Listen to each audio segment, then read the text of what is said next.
Good morning, everyone. First off, thank you very much for having me here. It's my first time in Cape Town. It's absolutely brilliant from what I've seen in 2 days. Have been to South Africa before, and other places as well. And as you've very rightly said, at least over 60 countries globally. I also want to say thank you for putting me in this time slot, because you just had coffee, so there's absolutely no excuse to fall asleep during that speech. So that's me. Who are we? Exactly, what does LDP do? We are consultants that specialize in attractions, and specifically the business side of attractions, the economics. We have experience, our company itself, I've done projects in over 80 countries around the world, over 50 years experience between myself and the other senior partner. And what we pride ourselves on is because we've worked in so many places around the world, we take the global experience, but we always apply it to the local market. And I'm going to keep going back to the importance of understanding your local market. Some of the people we've worked with, as you've said, Six Flags, Parkins Radios, Disney, Universal, blah, blah, blah. And a lot of smaller attractions as well, such as farm parks, museums. We recently did a project for the Royal Mint. That's small. In terms of corporate attraction as well. Tons of visitor centers, corporate attractions, and then large major mixed-use projects, as well as new emerging concepts such as Nickelodeon indoor parks, different Cirque du Soleil concept, a lot of work with SeaWorld over the years. And as a result, we've learned not just what the good things are, but what the mistakes other people do. I'm going to try to highlight those today. So Sabine asked me to talk about pricing. And I sat there and I thought about it, and I was like, well, actually, that's the wrong term. And we shouldn't be talking about pricing. We should be talking about valuing the experience that your customers get. It's really about the value to your attraction, in other words, what it brings to you, but also what is your customer getting out of it. And I think somebody mentioned yesterday that it's actually the experience that they're looking for. It's not a product you're selling them. You want them to have a good experience, and how do they actually value it? So what do you have to do to get there? Well, it all comes down to research. Research, research, research. I'm going to keep saying it, you're going to get used to it, and you're going to hate me for it by the end of the speech. 5 key things you need to know when you start addressing what your pricing policy is. And that could be either for a new attraction or an existing attraction. You have to go back and revisit. You have to know who your markets are. Who are the people that could potentially come? You have to know your competition. Then you have to understand your visitors, and you have to understand what they think. And finally, and this is actually the most important one that a lot of times people lose track of when they're running an attraction, is what is your actual visitor experience? Not what you need to do to make it happen, but what is the customer getting? What are they getting out of it? So I want to talk a little bit about each of those. First of all, understand your markets. Who could potentially come? And the thing is, a lot of times people talk about, oh, we need to get tourists, we need to get tourists. Well, the reality is most attractions get the majority of their visitation from the resident markets. That could be domestic tourists, but international tourists, with rare exceptions of things such as Universal and Disney, don't normally form a large part of your visitation. So who's out there? How many people are out there? What are the demographics? What is their spending potential? That's incredibly important in emerging economies more than anything else. And then also, who's the competition? And when I talk about competition, I don't just mean things that are just like you. I mean anything that is competing for leisure time. So that could be cinemas, that could be bowling, that could be museums, that could be at the beach, that could be a day in the park, a zoo. And more often now, it's also turning into in-home entertainment, which was also mentioned yesterday. So who's out there in terms of the competition? What are they offering? And then more importantly, what are the prices that they're asking? And this is a starting point in regards to looking at what your pricing policy should be. Then you look at, okay, your visitors and your experience. Okay, we looked at who's out there that could come, but who really will come? Are you a family attraction? Are you more focused towards teens? Are you an art gallery, in which case you're probably going to appeal more to adults, or young adults and grown-ups. Possibly schools, though, if you're a zoo, or educational in some way, shape, or form. If you're unique to the area and with international heritage, or whatever the case may be, then it probably is international visitors. Or sort of midway attractions, such as the Merlin attractions, I think they were mentioned yesterday as well. Things like the London Dungeon, which they rolled around, Madame Tussauds. To be honest, residents don't go to those. You go once, and you never come back. So those are very, very dependent on international tourist churn.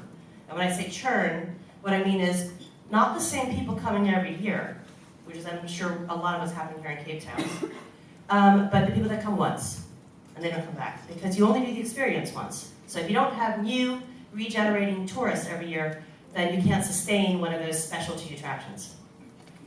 And then finally, take a look at also, okay, so what is the experience that they will have? How long will they stay? And the key point there is not how long you want them to stay. And a lot of times attractions look at something and they say, oh, well, you know, we think the average length of stay is 8 hours. Well, no, actually, when you look around, it's probably closer to 6. And the reason is, you know, people will say, oh, we have this ride, this ride, this ride, this ride, this ride, this ride, this ride. If you did them all, it would take you 8 hours. Nobody ever does everything in the park or in the museum. Aquariums look generally say, oh, people say 2 to 3 hours. No, normally less than an hour. Museums, there's something I was talking to you about last night called museum fatigue. It doesn't matter how huge the museum is. The average length of stay is never more than 2 hours. People get tired, they get bored.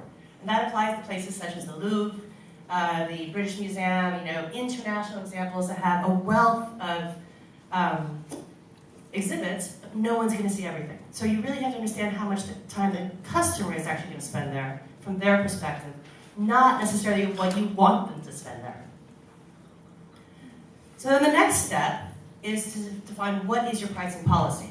And I put down 2 little abbreviations here, which I probably should have spelled out, but PAYG is pay-as-you-go, which is generally what you would find in some general admission parks, which might have a very low barrier to entry, and you pay for every ride you participate in.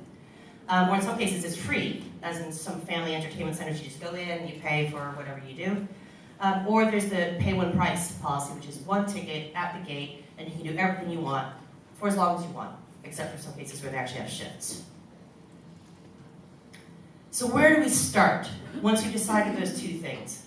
And, sorry, I'm going to go back to that, because the thing is, between both of those, that goes down to what is your offer. There are benefits to both, and there are also downsides to both. With the pay-as-you-go model, typically what will happen, and especially in emerging economies where you might not have that much discretionary spending power, you'll get more people in, because it's either free to get in, or it's a very, very low barrier to entry, like say $1. So more people come, they'll come more frequently, but they'll spend less time there, which would impact any in-park revenues that you have, such as food and beverage or merchandise. The pay-one-price model is good, because it actually, once people are there, they want to benefit, they want to take advantage of everything that's available that they're interested in, and they'll stay longer, and they'll spend more in the park itself or in the attraction itself. The challenge with that is a barrier to entry. So there will be a certain percentage of the population that cannot pay that price. So the question is, how do you get to that fair price when you're trying to get to that actual fair price? And when I say fair price, not cheap price, and not what the customer wants it to be, necessarily, and not what you want it to be, but what's in the middle that works for both of you. So where do you start? You find that headline price. And you look at the current pricing and experiences in the market, as I mentioned earlier. And then you calculate what we call entertainment value.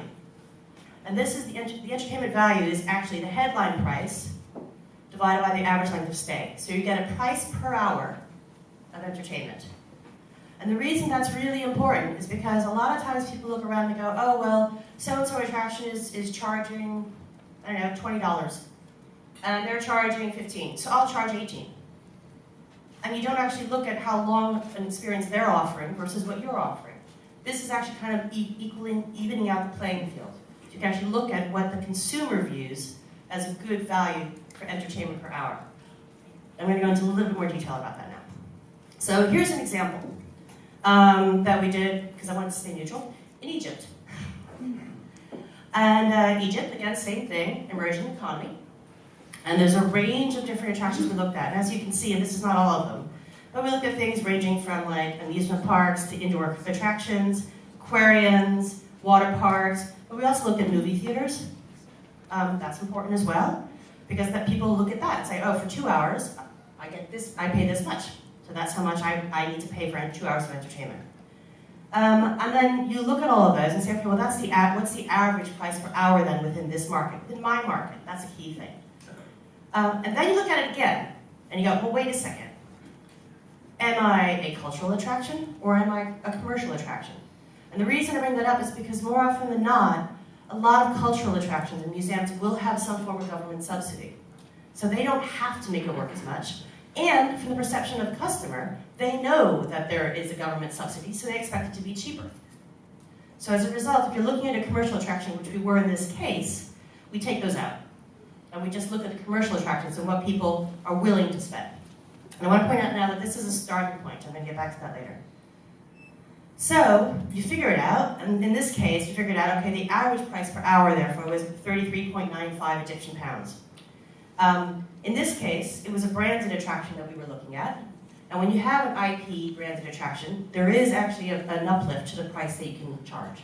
People value the IP if it's a good brand, which is a totally different question. I'm not going to talk about IPs right now, because that's really taking off right now. But the key thing is, you add that little uplift, and then you can figure out, well, the average length of stay would be 4 hours in this location, so therefore the price should be 156. In this case, Egypt, when we were doing the work, Egypt was still recovering from the economic recession, and they were having problems with getting people in the door, and what came out was what they were charging, which was 156, was actually too much because of the economic downturn. So we actually recommended that they lower their prices somewhat, and since then they've been doing better in terms of getting people in the door. So the key thing here, and this is, as I said, a perfect example of brand, but also the difference in markets, is a concept called Kidzania. And I don't know if you're aware of Kidzania or not, but it's basically, it's an indoor theme park concept for children. It's a small town for them.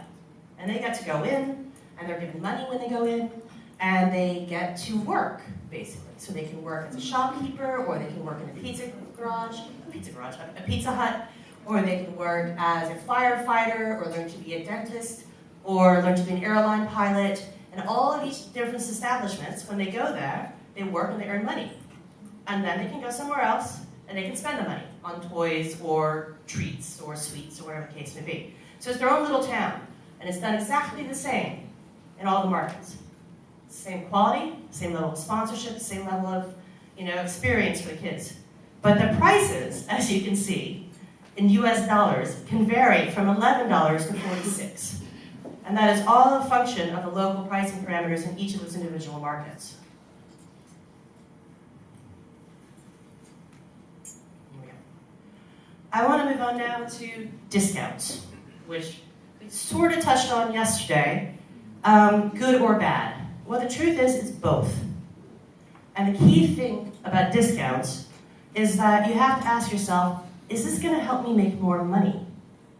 Everyone is a potential customer. It's just a matter of finding a price that works for them, but make sure it's actually of value to you. So that doesn't mean it has to be accessible to everyone. So if you're losing money, there's no reason to do it. The key way to measure this is something we call admissions yield, which is basically your net admissions per head over your net lead price. And that's, for example, if there was VAT or anything else, we're going to take tax out first. That typically ranges from 60 to 70% for good, well-run attractions. If you're above that, you're probably missing out in terms of shoulder months and discounts and promotions. If you're below that, you're over-discounting. And there are examples where people have had to do that, where they've overpriced it and then they've discounted down to 50% to get people in. A very good example of that is Ferrari World in Abu Dhabi. When they first opened, they ignored the local pricing parameters, and actually, Dubai and Abu Dhabi have higher pricing parameters than most places in the world, more than the US or anything else like that. And they said, no, but we're going to be better, so we can charge more. And as a result, the first year, they were only 70% of their projected attendance. They had to discount significantly to get people in the door. Now they're back at where they should be, given the market. So the key thing is, when you're looking at discounts, and I want to clarify something here because there seemed a little bit of confusion yesterday, or maybe not confusion, but just so everyone understands my definitions. Discounts are fixed. They're things you have year-round. If you have a child price, that's a discount. If you have a group price, that's a discount. If you have schools, season passes, or family tickets, those are discounts. Then you have promotions, and that's when we start talking about coupons. So it is very, very clear that we have to look at that. But the thing is, so the first thing when you're looking at these discounts and how you want to set them is look at what other people are doing again in your market. What's a typical ratio of child to adult price? What's a typical discount you might get for groups or schools? What are people doing in terms of discounts or family tickets? and see what people expect in the market. And then the next thing you do is go, but why? Do I need to do that? And that's actually really key. Children, for example, a child discount. Well, Kidzania that I mentioned earlier actually reversed it. The kids are going to come anyway. They want to come. They're the ones paying full price. It's the grown-ups who have to accompany them that actually get discounts. So they completely reversed it, looking at who their customer is, and that's really, really important. Groups in schools, yes, they're good. They help fill the shoulder months if you give them discounts, but the key thing I want to make a point out in regards to that is don't publish them. Don't publish those prices. Because the thing is, it's much easier to say, if you have a school group or just a group, call us and we'll arrange it for you. That way, you can adjust the discount throughout the year, depending on what the needs are. During peak season, there's no reason to give group discounts or school discounts. People are coming anyway. In the shoulder months, when you want people in, that's when you do it. So it actually is a very important point there. Don't publish it. Then you get stuck. Family tickets and season passes. Well, again, family tickets. I want to make this point. Why? If you're a family attraction and families are going to come anyway, why give them a family ticket? They're not going to turn away if they've come all the way to see you anyway. So think about that really, really carefully, and I have a story about that I'm going to tell you in a little bit. Same with season passes. Why are you doing it? Are people really going to come back more than once? And if so, what do you plan on getting out of it? Is it an opportunity for more in-park revenues? Is there an upsell potential for special VIP experiences? But it's really important to measure those. And then finally, on the one-off promotions, the most important thing about this is that you need to control it. It has to come from you. People mentioned Groupon yesterday. Don't pay Groupon to do your marketing. You're giving value away by doing that. You can do it. Own it yourself. Make it available online. Or if you want somebody else, much louder all of a sudden. Or if you want somebody else to do it for you, like through a local newspaper, what's it called, Marian? Cape Times. Cape Times. And you want to set, you're really slow in whatever, let's say, mid-June. Okay, mid-June. You're really, really slow. You want people coming in. Well, do a deal with the Cape Times. But the thing is, you make it that they do a coupon that says, okay, for the next 2 weeks, you get 20% off, courtesy of the Cape Times. They're getting the credit for it. That's okay. It means you're not devaluing your product. And they realize that this is a one-off. And it won't happen all the time. The Cape Times is doing it for them. If they think you're valuing it at 20% less, then they're going to expect it to be 20% less, and they're going to value your experience less. So you're automatically devaluing the perception in the eyes of the beholder. But once you sorted that out, the key thing is, and remember I said earlier, know who your customers are and know what they think. That was just a starting point. Entertainment value and looking what other people are doing is a starting point. You have to do constant surveys. You have to constantly ask your customers what they think. And they don't have to be long, long surveys of like 50 questions. They can be little kiosks. Smiley face, sad face. Good value, low value when people are leaving. The important thing there is that that's how you get feedback on what people think. And it actually makes it possible for you to vary your pricing if necessary. Years ago, before everything became internet friendly and all that kind of stuff, Merlin Entertainments, who's a leader in this, in terms of actually maximizing their yield, used to do weekly surveys, and they would revisit the price every week. If customers were saying, it's a really good value, then they knew they were too cheap. If people were saying, oh, it was way too expensive, then during that week, the following week, they lowered it a little bit. They never had prices on any of their brochures. If they needed to, they changed the prices. And after doing that for a couple of years, they got to know how things could change throughout the year and what years they actually needed to do more promotions and what years they actually had to reduce or increase the price. So it's really, really important. Continuous review and improvement is important, as I said. And it's not just for pricing. It's also people complain that it's looking shoddy. If people say it's not good value or it's not good experience, well, why is that? Take a new look at your park. Take a new look at your attraction and your experience. Are there things that are looking shabby? Is the customer service not there? Are there video screens that are broken? You know, these are things that have to be constantly done, and I know it's hard when you're operating on a day-to-day basis to see that kind of stuff. But the thing is, and this is a quote a friend of mine said, "My team and I love this business, and if you're passionate about something, why wouldn't you want to be the best in the world at it? Regardless of the size of your attraction." As I said, it could be a small farm park, it could be, you know, the leading attraction in South Africa. You still want to be the best at what you do. And the key reason behind that when we look at pricing is fair value. Remember I said fair, not cheap, but not expensive. Fair value to the consumer means that people will come back. And again, as most attractions do get the majority of their visitation from the resident markets, you need them coming back. You want them to come back, maybe not every year, but every couple of years, because they had a good experience, they thought it was good value, and they want to come back. So if you're not getting the pricing right, then they're not coming back, and that's just a road to disaster. So I just have some stories I want to talk to you about now on some of those points. Yes, and the first one is a sob. So there's a children's indoor attraction that recently opened in London. And through the arrogance of the owner, they made the price probably about 25% higher than it should have been. As a result, their attendance the first year was 50% of what they expected.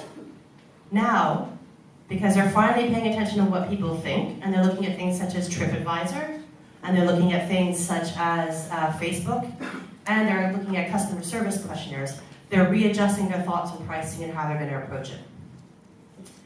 Family tickets. There's as I said earlier, why? And the key reason is this. I mean, there are numerous reasons, but first off, the traditional family unit of 2 + 2 doesn't exist anymore. It just doesn't. You have single parents, you have what I call granny nannies. Both parents are working, so the grandmother takes the kids to the park or the attraction during the day. You have kids, you know, families with 5 kids, you have families with 1 kid. The traditional unit doesn't work. So your choices are, you do a 2 + 1, a 1 + 2, a 3 + 5, or whatever, you know, different combinations. And it just ends up becoming more of a mess, and to be honest, it doesn't make that much of a difference. Bewilderwood is an outdoor attraction in the UK. When it first opened, and it's for small children with their families, and they go and they plan zip lines and build forts and all that kind of stuff, and it's nicely themed, and it's based off a children's novel. When they first opened, they had a family ticket. Why? Because everybody else had one. I said, well, you have to have a family ticket, right? That's just what you have to do. And they just weren't doing that well in regards to their yield and their revenues. So the next operating year, they actually decided to get rid of the family ticket. And they were really concerned that people would get incredibly upset and not come and turn away and blah, blah, blah. But you know what happened? During that entire year, they only had 6 complaints. And of those 6 complaints, they were all passed over very nicely to customer service, and they converted to season tickets. So there was actually an upsell from that.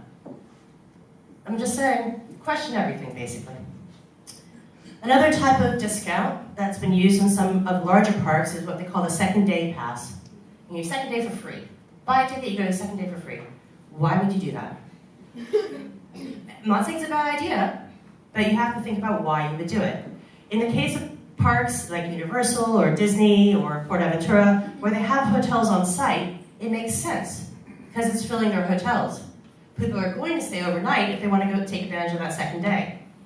It also makes sense because they're full stay parks, and that means people are staying there, they're buying more retail, they're eating and dining while they're in the park. So you're still getting your in-park revenues. But unless you have a reason to benefit from that second day, there's no reason to give it for free. So just something to really consider about that. And then same thing with season passes. There are some good ones and there are some bad ones. One example that I like very much is there's a cultural attraction that we worked with in the UK, and one of the issues they had was their guidebooks. Because it was the end of the season, and they had a whole new inventory of guidebooks that were coming in, but they had all these others that they couldn't get rid of. And they were basically going to be thrown out. So they did a promotion with season passes where you got a free guidebook. Okay? It wasn't a free guidebook. The truth is they were going to throw it out anyway. But at least they recovered the cost of the guidebook, and they got a season pass out of it to someone that probably would have not bought it to begin with. So again, there's always, think about what you're getting out of it more than anything else. This actually shouldn't be under season passes, but it's a good example as well. There's an Italian theme park that we're working with now that's had a lot of issues. And one of the challenges with Italy that they've always had is that everybody picnics. You know, they go to theme parks and they don't buy food and beverage from the outlets in the park. They bring their picnics and they sit down and they eat, and there's a real resistance for some reason. So what these guys did was they said, okay, the regular ticket is 25 euros, but for 26, you get free lunch. And the free lunch was basically a hot dog and a soda and some chips. That's it.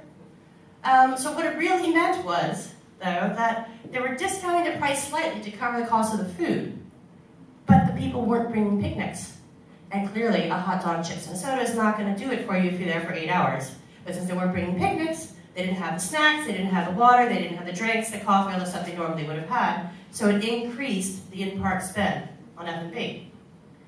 But I do want to warn something about season passes, and this is key. Not so much, I think, for cultural attractions, but more for the fun sort of amusement parks and water parks and things like that. Six Flags, when they were in Europe, and this was years ago, instituted a season pass, which they always have in the US, so therefore they thought we'd apply it to Europe, and why not? The problem was that people really took advantage of it, in a sense that it didn't mean the whole family was coming more than once. It meant the kids, the teenagers, after school were going to hang out for 3 or 4 hours every week, which meant that the park actually turned into babysitters for the parents. And they weren't getting any value out of it at all, because teenagers didn't have that much spending money at the time, and weren't spending in park, and there was no benefit. So it's really important to look at, if you're selling season passes, who are you selling them to and who's going to use them? You don't want it to add more work. As everyone knows, when you have more people in your attraction, you have to hire more staff. So there is an incremental cost with numbers going up. And finally, let's hit on that coupon thing again. Let's go back to Six Flags again, which is a case study of how not to bring American practices into Europe. But when they first came over, actually, in Europe, most of the amusement parks had pretty strong yields. People were not expecting discounts, they weren't expecting promotions, etc. But one year, all of a sudden, the group in Six Flags panicked about how their parks were doing in Germany and the Netherlands, and they gave a huge promotion period in August to get people in the door, because it was all about getting people in. The numbers were down. What did we do? The problem: Germans are very thrifty people. They learned. The next year, they didn't go, because they were waiting for that discount to come out in August like it had the year before. And of course, then that caused this cycle that they had to offer the discount in August because everybody was waiting for it. So then that happened again, and again. And then, well, for various reasons, Six Flags sold their parks and went back to the US. But you can see some of the challenges. So it is really important that you think about it before you do it. Another very good example is there's a theme, and this is again, years ago, there's a theme park in the UK that was also owned by a company that had a bunch of petrol stations along the highway. And again, this was back in the days when people said, more bums and seats, that's what we need. Higher attendance, that's the answer to everything. So they did a whole bunch of half-price discount books and placed them in the individual petrol stations. And people would pick them up on the way to the park, and they'd always pay half price. The worst thing about it was, it devalued the product in the eyes not just of the customer, but of the staff. So if you went to the park, and you didn't go via one of those petrol stations, and you didn't have a coupon, and the staff member is sitting there going, oh, do you have a discount? Like, oh, no, I don't. You're like, oh, that's okay, I have a whole bunch right here. Let's apply it. So the staff is doing it to themselves. So again, really, really important to think about how you're doing it, how you're going to implement it, how you control it. And then finally, another park, which again, thought it was really, really important to get people in the door, did a big promotion with a local newspaper, offering free tickets during this time period, during a certain period of time. It got them 1 million more visitors. 1 million, huge. But you know what happened? Nobody spent. Their per caps actually went down that year because the customer thought, well, if it's free, why should I spend any money? So they didn't spend on much of the retail or any other food and beverage. The whole mindset was, this is a cheap day out. So as a result, they didn't actually spend. It cost them more in terms of operating costs, 1 million more people. It's going to be a hell of a lot more staff, a lot in terms of like utilities, etc. And it had absolutely no benefit to it. Needless to say, they never did it again. I want to talk now a little bit about dynamic pricing. And this is an emerging trend. And I think it's really, really great that it's finally starting to hit this industry. I know Andreas mentioned it yesterday with Slag Haran. Disney started to do it. Disney Universal have their own ways of doing it right now. Merlin definitely does it. But the key thing is, who's doing it right now globally? Well, it's airlines, it's hotels, it's Uber. Software can monitor all different types of factors you can look at, such as weather. If you know it's going to be a crappy weekend, well then all of a sudden you can change your pricing to get people in the door for that weekend. This is how you deal with the issues that come about now. It can look at things like hotel occupancy rates currently, in the area that you live. All right, so how is that going to change? It can look at what other people are doing. And then it takes analytics from your website as well, if you do online ticketing, to kind of figure out who's coming, where they're coming from. So the price of every ticket can be different. Now the key thing is here, and I'm sorry, this is the boring economic definition. Supply and demand concludes that in a competitive market, the unit price for a particular good will vary until it settles at a point where the quantity demanded will equal the quantity supplied, resulting in an economic equilibrium for price and quantity transacted. That gray bit right there, that's the fair price. That's the fair price that I was talking about before. That's the fair value. But the problem is, as demand is going up, you have this whole bit here of people that actually would pay more to come. And then, as demand's going down, you have these people here that can't pay this price, but would like to come. So with dynamic pricing, you're filling the gaps. You actually can take advantage of those VIPs that are willing to pay more to come during peak months. And during the slow months, that's when you can actually get those people that can't afford the regular price. What are the other benefits, though? Attention required? Okay, fair enough. There are other benefits. It's not just about increasing revenues, it's actually about helping you out with your operations. It smooths out the demand. If you look at hourly attendance, for example. But when you start doing this variable pricing, you're actually spreading it out during the day. You have more people, but they're spread out on a further period. What does that do? It improves the visitor experience. They're not all arriving at the same time and leaving at the same time. They have to come at different times because that's when they book their ticket. It becomes a much more manageable business. And it makes it much easier for you in regards to staff planning and figuring out how many people you actually need there to make it a good visitor experience. Finally, it also improves access. If you want your attraction to be more accessible to a broader range of the population, it does make it possible for people that are very price sensitive not to be excluded, especially if you're looking at the low periods during the year.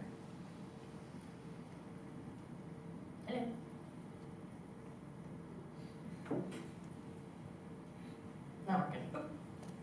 Did I go too far? Yeah. There we go. Okay. So I just want to close with this, actually. Research. It really is important. Research beforehand and research after, and continue to research. Find a fair price based on your market, the visitors, and the experience. And really important, don't give away value without measuring what you want back. What is it you want to get out of it? Do you want to get rid of guidebooks?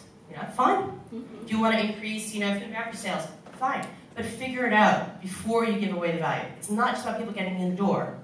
It's about why. Do you really need them? Or is it just that everybody offers promotions now, so let's just do it too? Very important, again, retain control of your promotion. You are in control. And that means don't give it away. That means it's your fault, people don't understand, you deal with customer complaints, that kind of thing. The other thing is also, and be very wary of this, clearly I've seen it in a lot of emerging economies, when you retain control of your promotions, make sure you're not taking copies, illegal copies of things. And find a way to do it so that it's, you can check it. And make sure that your staff isn't giving it away. That's a key thing. Price for volume in the low months and value in the peak months. And that might mean that in the peak months you don't have as many people, but you're charging them more. And then finally, good value, not cheap, for your customer is going to drive repeat visits. And I want to end actually with another funny story. Unrelated to pricing, but just another example of don't do what everyone else does just because. Years ago, Alton Towers Park in the UK actually had a parade at the end of the day. You know, like Disney does. Why? Because Disney has one. The problem is that they didn't have the IPs or the characters that anybody cared about. So what ended up happening is people ignored the parade, they'd walk through it, they'd have to hire additional staff to actually protect the parade route, and it drew people away from other areas where people could have been spending money, such as retail, F&B, and the other areas. So needless to say, they discontinued that policy. So finally, I just want to end with a quote from a friend of mine, a former director at Merlin. If you want to be successful, always measure the success of your discounts and promotions. You have to measure them. That's it. Thank you.